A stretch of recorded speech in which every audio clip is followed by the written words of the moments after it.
Hey, what's up? This is Ricardo at Parts People, and in this video, we'll outline the steps for completing a part replacement on your Dell PC.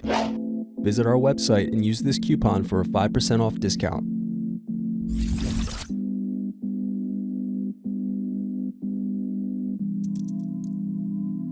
Unscrew and remove bottom base.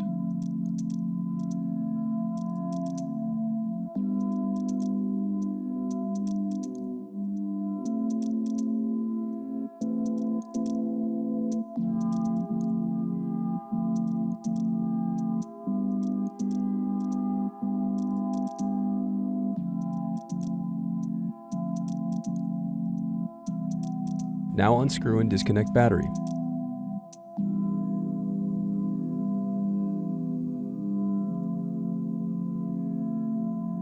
Then unscrew and disconnect hard drive.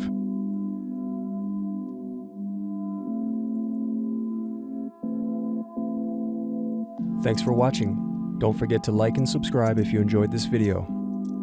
And if you need more, check out this playlist to watch other tutorials for your laptop.